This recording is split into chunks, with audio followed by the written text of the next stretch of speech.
Olá, minhas irmãs, meus irmãos do Centro Espírita Antônio de Pádua. Eu sou o Alberto Leitão Rosa, colaborador do Centro Espírita Irmã Rosa, e é com alegria e gratidão que aqui nos encontramos mais uma vez para conversarmos sobre o Evangelho de Jesus à luz da doutrina dos Espíritos. A nossa conversa de hoje versará sobre o tema A Paz do Cristo. E para prepararmos as nossas mentes e corações, vamos fazer a leitura de um pequeno trecho do livro Minutos de Sabedoria, de Carlos Torres Pastorino, e em seguida a nossa prece inicial. Pastorino nos dirá o seguinte: o amor e a alegria são elementos básicos para conquistarmos amizades e as conservarmos. E são básicos também para a nossa paz mental. Demonstre amor e alegria em todas as oportunidades e veja que a paz nasce dentro de você. A felicidade não pode estar em nada que esteja fora de você. Busque-a dentro de você mesmo, pois a felicidade é Deus e Deus mora dentro de você. Vamos orar. Querido Mestre Jesus, queridos amigos espirituais, mais uma vez aqui nos encontramos para refletirmos um pouco mais sobre o seu Evangelho, à luz do Consolador prometido. Abençoa a todos nós, inspira-nos, Senhor Jesus, de maneira que possamos tirar o melhor proveito da conversa, da oportunidade de hoje. E que a sua paz, que o seu amor possa permanecer conosco mais esta vez. Que assim possa ser, com a graça do bom Deus. Graças a Deus. Para iniciarmos a nossa conversa de hoje, vamos lembrar de uma história onde conta-se que certa feita foi realizado um concurso para escolher o quadro que melhor retratasse a paz. Muitos quadros se apresentaram para o concurso e, ao final, 3 quadros permaneceram empatados para que o juiz pudesse decidir qual dos 3 melhor representava a paz. O primeiro desses quadros mostrava uma vasta pastagem com flores coloridas espalhadas, com borboletas bailando no ar, acariciadas pela brisa suave. O segundo quadro retratava um bando de pássaros voando de forma harmoniosa sob nuvens brancas como a neve, ao meio do céu azul de anil. E o terceiro quadro retratava um grande rochedo sendo açoitado pelas violentas ondas do mar num dia de uma estrondosa tempestade e muitos relâmpagos. E para surpresa de todos, o quadro escolhido foi o quadro que retratava o rochedo sendo açoitado pelas ondas do mar. Os 2 pintores que não foram contemplados logo protestaram. Mas como pode isso? Esse quadro não retrata a paz? E o juiz que tomou a decisão, muito tranquilamente, explicou para os 2. Vocês observaram que no meio desse rochedo há uma fenda onde um passarinho dorme tranquilamente em seu ninho com seus filhotes? E os 2 pintores, sem entender, falaram sim, mas... E antes que eles continuassem a sua pergunta, o juiz completou: pois é, assim é a paz. A paz é possível ser vivenciada mesmo num momento difícil, um momento de grande tempestade, de grandes relâmpagos, pois este passarinho construiu o seu ninho fazendo-o da melhor forma que ele podia fazer. E sabia que a partir dali ele não mais tinha o que fazer, a partir dali era com Deus. E ele entregou-se a Deus. Portanto, a paz é um estado de espírito, é um estado de consciência que se forma quando nós fazemos a nossa parte com todas as nossas potencialidades, com todas as nossas possibilidades, e a partir de então nós nos entregamos a Deus, aguardando que Ele faça o resto, pois mais nada nos cabe fazer. Assim é a paz. É possível nós termos paz mesmo diante das dores. Foi o que esse quadro retratou. E escolhemos essa história para conversarmos sobre a paz do Cristo, sobre o caminho de paz que foi ensinado por Jesus para nós. Allan Kardec, na introdução do Evangelho segundo o Espiritismo, no primeiro parágrafo, já nos dá uma grande lição ao nos dizer que os ensinos do Cristo são roteiro infalível para a felicidade por vindoura. E felicidade e paz aqui apresentam-se como sinônimos. E vamos então pensar na paz que buscamos. Qual é a paz que buscamos? Onde está essa paz? Quantas vezes nos perguntamos sobre isso? E dado ao nosso nível de maturidade espiritual, de maturidade emocional, nós achamos que a paz está no ter, quando Cristo vai nos dizer que a paz está no ser. Então nós nos entregamos ao modelo que a sociedade nos apresenta, de busca incessante por bens materiais, por poder, por fama, por beleza e tantas outras coisas mais que a sociedade vai nos impondo, pela competição, pelo gozo insaciável, pelo gozo que não para. E assim nós vamos a cada vez mais nos distanciando da paz, pois buscamos a paz onde ela não está. Cometemos absurdos como achar que a paz vai ser conquistada com a violência e nos armamos para ter paz. Achamos que a paz vai ser conquistada quando nos gradiamos. Olhamos para fora quando Cristo nos manda olhar para dentro. E enquanto espíritos de terceira ordem, espíritos imperfeitos, espíritos arraigados à matéria, nós queremos fruir a qualquer preço. E não conseguimos ter paz quando temos dores. Achamos que paz e dor são duas coisas irreconciliáveis. E não é possível nós vivermos num mundo de provas e expiações sem dores. Então, nós vamos vendo que o nosso modelo de paz, ele está equivocado. Quando vamos ver o que o Cristo nos fala, por exemplo, no Evangelho de João, capítulo 14, versículo 27, ele vai nos dar um código de conduta, quando ele vai nos dizer assim: deixo-vos a paz, a minha paz vos dou. Não vou lá dou como o mundo a dá. Não se turbe o vosso coração, nem se atemorize. Vejam que aqui Jesus está dizendo que ele está dando uma paz, mas não é a paz do mundo. Porque a paz do mundo é a paz do gozar, é a paz do fruir, é a paz do ter, é a paz do competir, é a paz do ganhar, é a paz do ser vencedor. E a paz do Cristo é a paz do ser, é a paz que entende a vida, é a paz que tem confiança em Deus, é a paz daquele que se ajustou com as leis de Deus.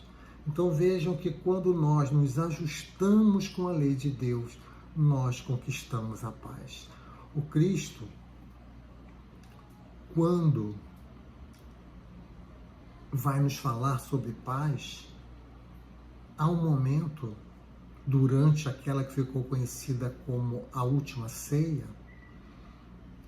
em que ele estava aparentemente, para nós, num momento difícil, pois afinal de contas, ele sabia que em mais algumas horas iria ser submetido à flagelação na solidão. Ele sabia que o amigo invigilante iria o trair, mas ainda assim ele vem falar: tenho-vos dito isto para que em mim tenhas paz. No mundo tereis aflições, mas tende bom ânimo, eu venci o mundo. Então vejam que, como pode ele ter vencido o mundo segundo a visão materialista? Segundo a visão materialista, ele não foi um vencedor, ele foi um vencido.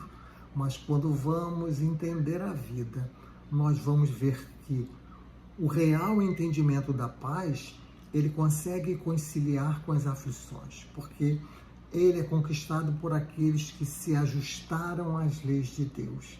Ele é conquistado por aqueles que amadureceram emocionalmente e não por crianças espirituais como somos nós, que achamos que, fugindo do confronto com a dor, nós poderemos encontrar a paz. É um ledo engano da nossa parte. Por isso, Paulo, nas suas cartas, ele vai definir muito bem o pensamento do Cristo. Aliás, Hermínio Miranda vai dizer que ele foi o primeiro sistematizador do ideário ético de Jesus, aquele que melhor interpretou o pensamento do Cristo, né? Então, na carta aos Filipenses, por exemplo, ele vai dizer: não estejais inquietos por coisa alguma. E a inquietação é nossa companhia habitual, porque nós nos inquietamos com tudo, por nos faltar esta visão do real entendimento da vida. Então Paulo vai dizer: não esteja inquieto por nada. E ele avança quando ele fala aos Tessalonicenses: em tudo dai graças, porque esta é a vontade de Deus em Cristo Jesus para convosco. Então Paulo nos recomenda nós agradecermos por tudo, porque nós estamos sempre colhendo aquilo que plantamos. Nós estamos sempre sendo, da melhor forma, protegidos por Deus. Mas é preciso que a gente faça a nossa parte, como aquele passarinho fez. Certamente aquele passarinho, ao construir o seu ninho, ele usou todas as suas potencialidades, sabedor de como é que a maré funcionava, para que lado que o vento batia. Ele escolheu o local melhor que ele podia escolher, construiu o ninho da melhor forma que ele podia construir. Então, a partir dali, diante daquela tempestade dos relâmpagos, nada mais lhe cabia fazer, não adiantava a sua inquietação, não iria resolver a situação. Então, ele se entrega a Deus, dizendo: Deus, agora faça-se a sua vontade. E assim a gente pode conquistar a paz, mesmo diante das dores, mesmo diante das aflições, quando nós fazemos tudo o que estamos fazendo. Quando nós vamos desenvolver a confiança, desenvolver uma fé que não é uma fé mística, é uma fé de quem sabe, de quem compreende como é a vida, é a fé do saber, é a fé do compreender. Paulo também vai nos ajudar quando ele escreve a sua segunda carta aos Coríntios, e ele vai dizer para nós olharmos para as coisas, para nós não olharmos para as coisas que nós vemos, mas sim para nós olharmos para aquilo que nós não vemos. Porque tudo que nós estamos vendo é transitório, e o que nós não vemos é eterno. O que vemos com os olhos físicos é a matéria, e a matéria se deteriora a todo momento, a matéria se corrompe a todo momento, ela se transforma a todo momento.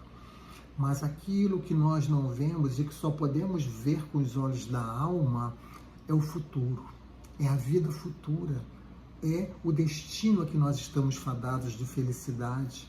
Então, esta visão de vida, ela vai fazendo com que a gente possa ir construindo a paz dentro de nós, como disse Pastorino no texto que lemos.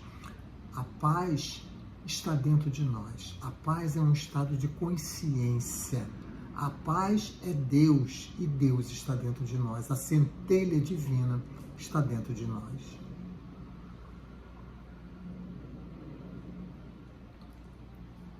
Allan Kardec vai nos ajudar muito a compreender o sentido desta paz do Cristo quando ele vai comentar a questão 917 de O Livro dos Espíritos. Nessa questão, Kardec pergunta como é que se pode combater o egoísmo e os espíritos respondem. E Kardec vai fazer um comentário que separamos aqui um pequeno trecho para nos ajudar a compreender a paz do Cristo. Há um certo trecho que Kardec vai dizer assim: o homem procura a causa de seus males.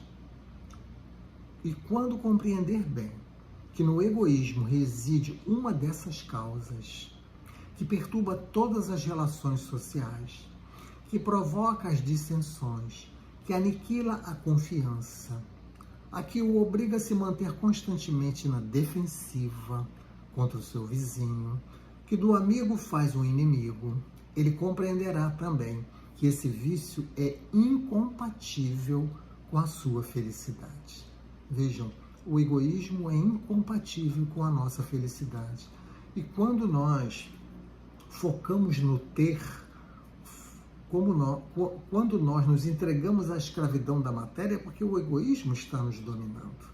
Para termos a paz do Cristo, é preciso que a gente vá pouco a pouco eliminando esse egoísmo, que é incompatível com a felicidade, que é incompatível com a paz.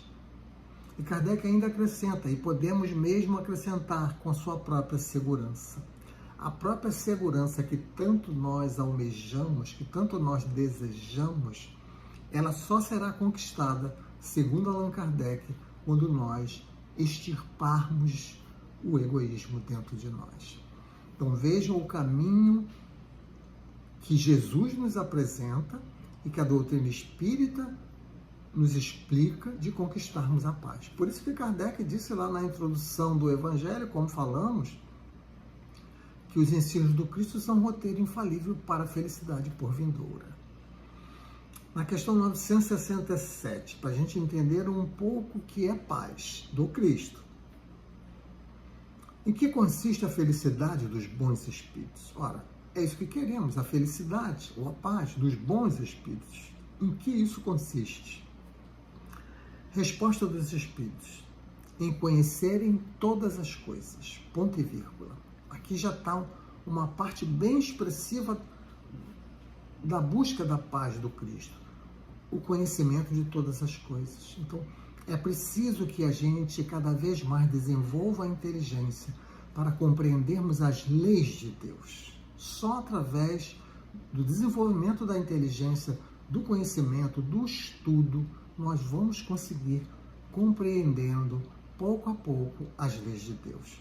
Então, os espíritos são felizes porque conhecem todas as coisas, conhecem as leis de Deus. Mas não é só isso. Ele acrescenta depois em que consiste a felicidade dos bons espíritos. Olha só, em não sentirem ódio, nem ciúme, nem inveja, nem ambição, nem qualquer das paixões que ocasionam a desgraça dos homens.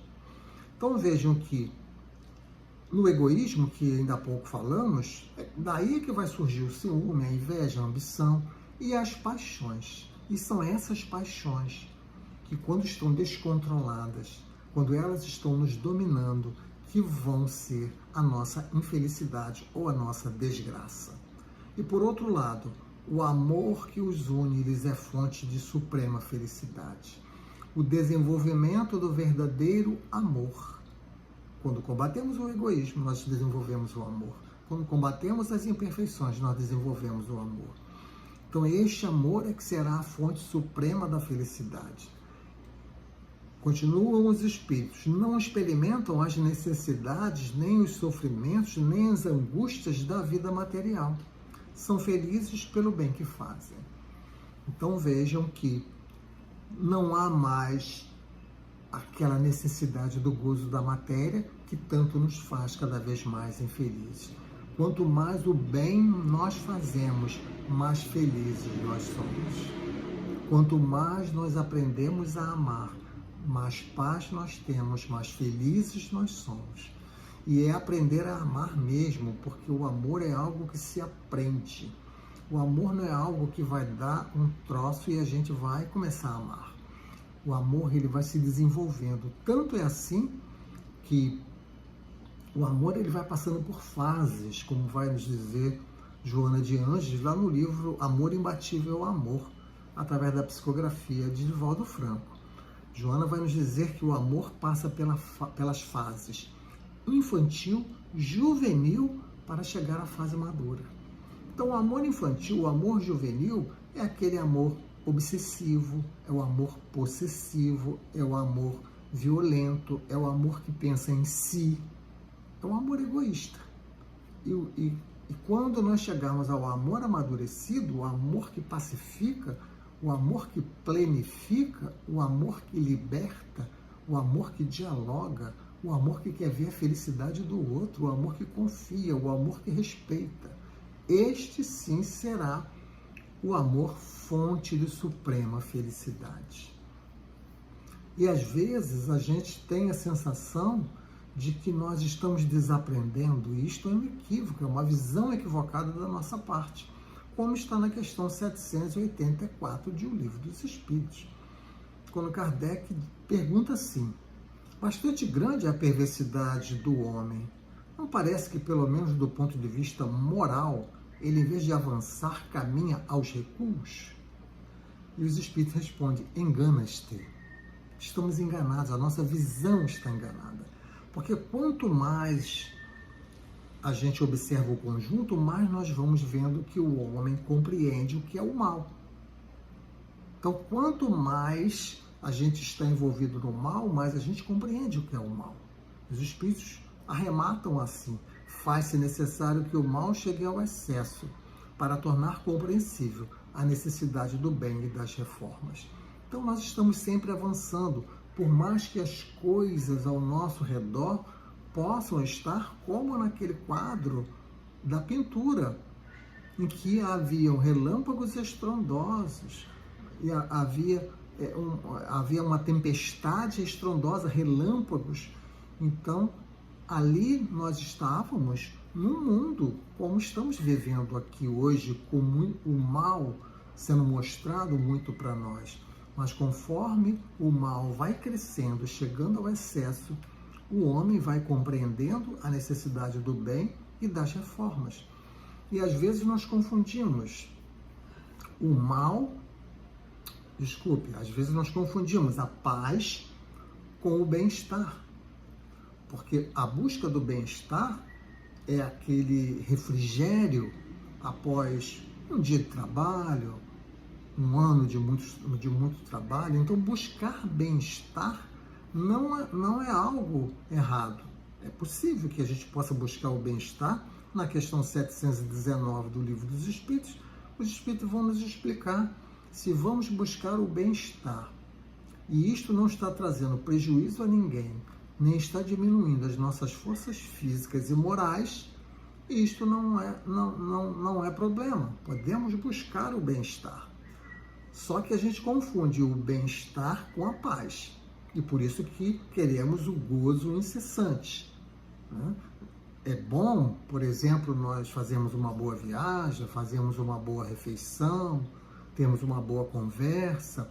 Essas coisas são busca de bem-estar, para nós nos recuperarmos dos desgastes do dia a dia. E isto é lícito, desde que não prejudique ninguém, desde que não diminua nossas forças físicas e morais. Mas a paz é outra coisa.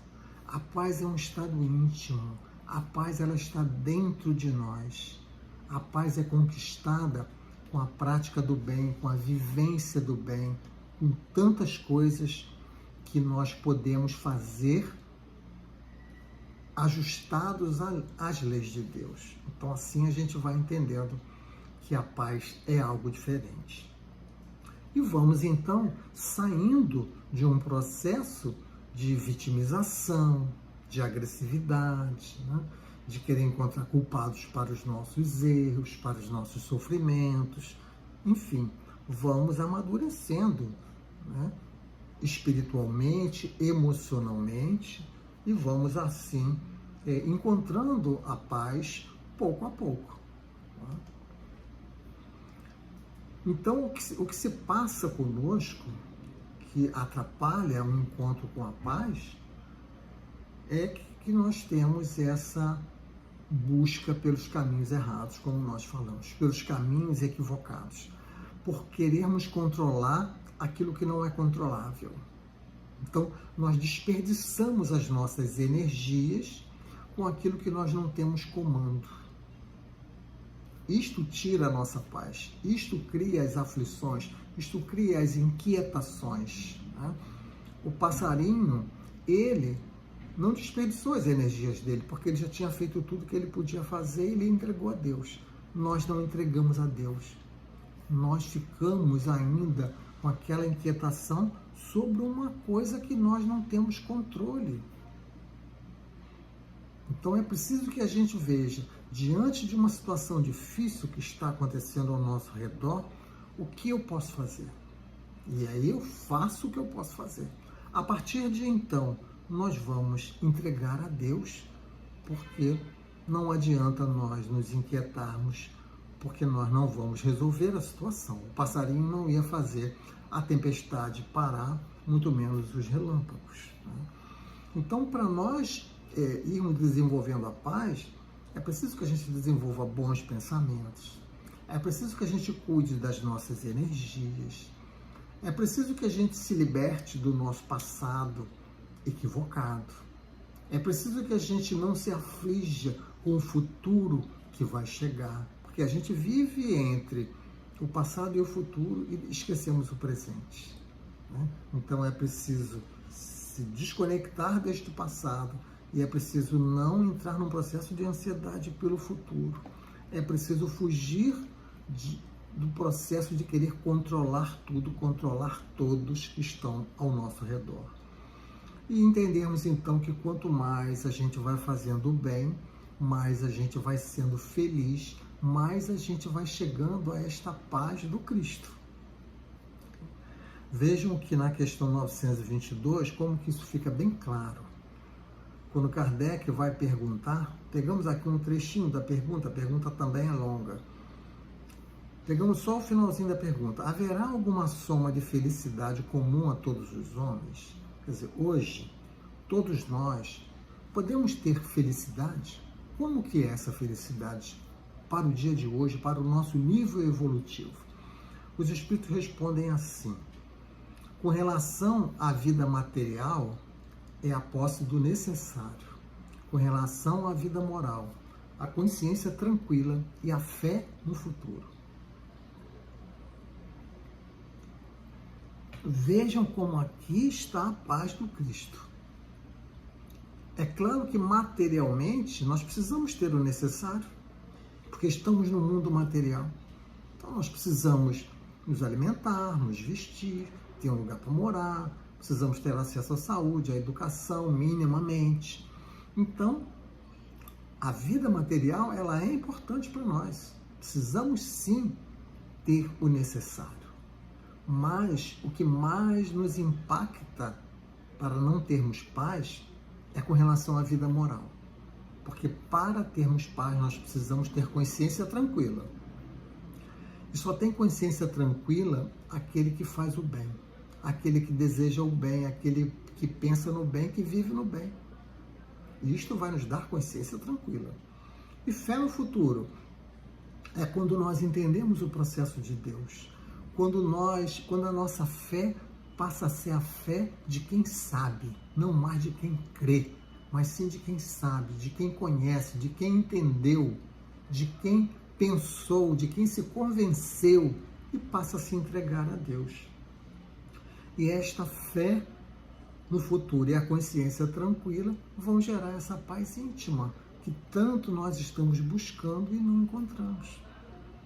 Mas para isso é preciso fazer aquilo que Kardec nos falou e ainda há pouco nós comentamos: extirpar egoísmo, vivenciar fraternidade, vivenciar solidariedade. Kardec chega a dizer lá na Gênese, no último capítulo, os tempos são chegados, que o homem não será feliz enquanto ele não tiver incorporado o sentimento de fraternidade, o sentimento de solidariedade. Então, enquanto isso, nós vamos sofrer, nós vamos ser infelizes. Então, conhecer o Espiritismo é algo que vai nos tornando feliz. Espalhar o Espiritismo é algo que espalha a felicidade, porque espalha essa visão, esta compreensão, que em verdade é o que o Cristo falou. Só que o que o Cristo nos disse lá atrás, nós estávamos ainda com nossa inteligência pouco desenvolvida, e por isso ele nos falou de uma forma mais parabólica, né? Uma forma mais enigmática, que é preciso que a gente pense para entender. E hoje o Espiritismo vem explicar aquilo que lá está. Então, quando a gente compreende o Espiritismo, nós estamos caminhando para sermos mais felizes. É claro que a felicidade ela é proporcional ao nosso nível evolutivo, mas quanto mais nós evoluímos, mais felizes nós somos. Quanto mais nós nos libertamos das imperfeições, mais felizes nós somos. Quanto mais nós conquistamos virtudes, mais felizes nós somos. Então, esse caminho é o caminho da paz do Cristo. Por isso, precisamos divulgar o Espiritismo, apresentar o Espiritismo às pessoas que vêm em busca de algo para saciar esta sua fome do pão da alma, né? Quantos chegam à casa espírita com esta fome do pão da alma, sem entender o que está acontecendo, porque está sentindo um vazio dentro da sua vida, um vazio existencial que tanto nos caracteriza nos nossos dias de hoje. Quantos e quantos chegamos à casa espírita trazendo esse vazio, porque a nossa existência ela perde o sentido. Quantas pessoas que chegam com esta fala de que a existência perdeu o sentido, que não sabe mais o que está fazendo na vida. E isto é porque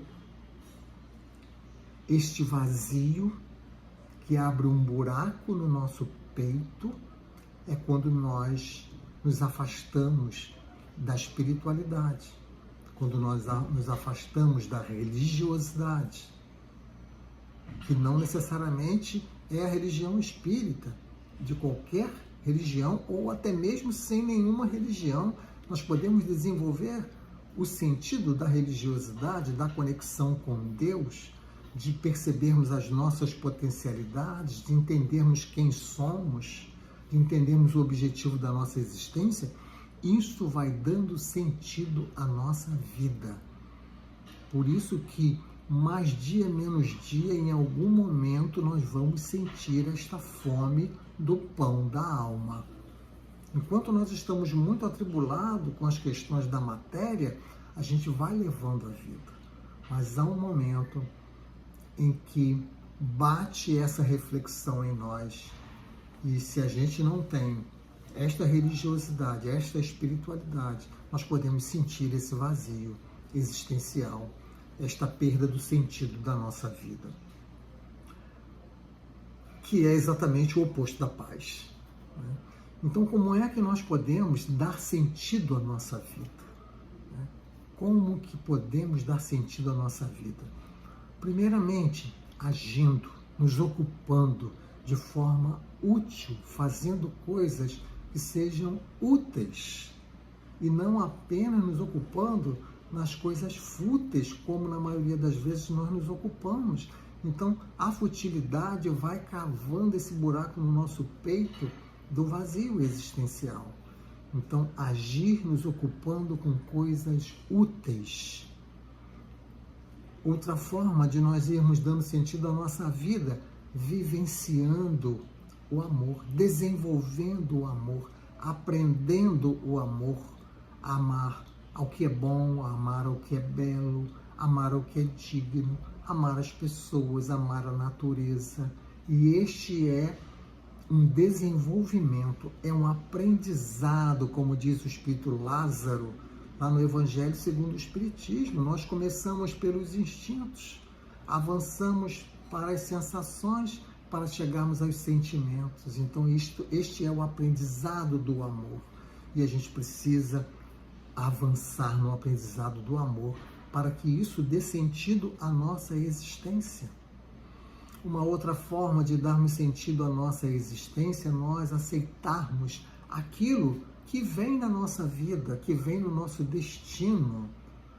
Aceitarmos, ter esta resignação que a doutrina espírita tanto nos fala, de forma ativa, daquele que aceita, que entende que é a vontade de Deus, que entende que aquilo é justo, mas que quer crescer com aquela dor, com aquele sofrimento. Então, aceitar essas mudanças e crescer com elas, crescer com as dificuldades, crescer com as tempestades e os relâmpagos, crescer mesmo com os nossos fracassos, isto dá sentido à nossa existência. Isso vai nos dando esta paz íntima que tanto nós necessitamos. E por fim, meus amigos, algo que a gente faz muito, que é querer controlar o incontrolável. Então, a gente entender até onde eu vou e a partir de onde é com Deus. Este entendimento acalma nosso coração, pacifica a nossa mente e coração, quando nós desistimos de controlar aquilo que é incontrolável, como o passarinho fez na história em que contamos. E para concluirmos as nossas reflexões, vamos pensar numa receita para esta paz íntima, para esta paz do Cristo, para esta paz que está dentro de nós, como estamos aqui falando desde o início. E essa receita foi dada por um dos mais eminentes discípulos do Cristo, aquele que chama-se Francisco, e que teve agregado à sua cidade, ao seu nome, Francisco de Assis, a oração que é atribuída a ele. E essa oração, ela é uma receita de paz. Queremos ter paz? Basta nós fazermos o que Francisco nos recomenda na sua oração. Vejam que na primeira frase, ele vai pedir ao Senhor para fazer de mim um instrumento da tua paz. Então vejam que ele pede para ser um instrumento e não o instrumento. Aqui já está a destruição do egoísmo, porque o egoísmo faz a gente querer ser o instrumento e a humildade faz a gente querer ser um instrumento. Aqui está a receita de paz, mas não é um instrumento da paz, ele pede para ser um instrumento da tua paz. Ele entendeu que tem a paz do mundo e tem a paz do Cristo. Então vejam como é sábia essa oração. E depois ele vai nos apresentar aqui comportamentos que nós devemos ter diante das tempestades, diante dos relâmpagos das nossas vidas, diante das aflições que a vida nos apresenta. Então ele vai dizer, quando tem ódio, a gente precisa levar o amor. E nós estamos rodeados de ódio, meus amigos. E precisamos aprender a não colocar mais ódio, porque senão nós seremos infelizes. Levar o amor. Se tem ofensa, nós, conhecedores do Evangelho do Cristo, do Consolador prometido, temos que levar perdão. Na discórdia temos que levar união. Na dúvida temos que levar fé. Fé de quem conhece, não é fé mística, é fé de quem conhece, é fé de quem sabe, é fé de quem entendeu. Quando tem erro, a gente precisa levar a verdade, aquela verdade que Jesus nos fala que é libertadora, conhecereis a verdade e ela vos libertará. Havendo desespero, e quanto desespero há entre nós, muito próximo a nós, e quem pode levar a esperança melhor do que nós? Quando apresentamos o Consolador prometido, havendo tristeza, levemos alegria, havendo trevas, levemos a luz. E depois ele vai nos inspirar para que a gente pare de olhar para nós e passe a olhar para o outro. Isto é desenvolver a caridade, o amor em movimento. Ajude-me, Senhor, a consolar mais do que ser consolado. E a gente quer sempre ser consolado, mas quando eu consolo, eu estou me consolando. A compreender mais do que ser compreendido, a amar mais do que ser amado, porque já aprendi que quanto mais eu dou, mais eu recebo. Esta é a regra áurea. É dando que nós recebemos. É perdoando que somos perdoados. E já aprendemos, já entendemos que a própria morte nada mais é do que o renascimento para uma vida que não tem fim, que é a vida espiritual, que é a verdadeira vida. Então, esses conceitos que Francisco nos recomenda são conceitos que nos levam à paz do Cristo. Conquistar a paz do Cristo é tarefa de cada um. Não é com as coisas exteriores, não é com o mundo material, mas sim com o nosso mundo espiritual. E tudo que falamos aqui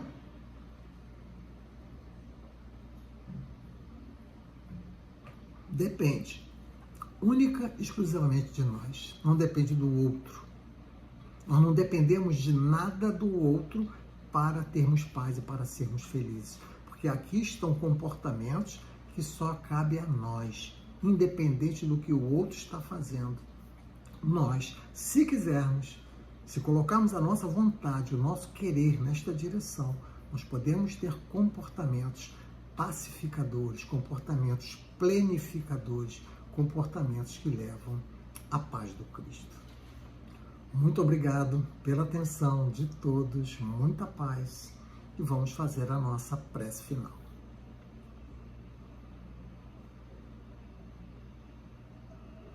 Obrigado, Senhor, por mais estes momentos em que pudemos refletir sobre a nossa vida, sobre o que é importante para a nossa vida, para seguirmos a nossa caminhada evolutiva. Obrigado pelas suas lições, obrigado pelo seu Consolador prometido.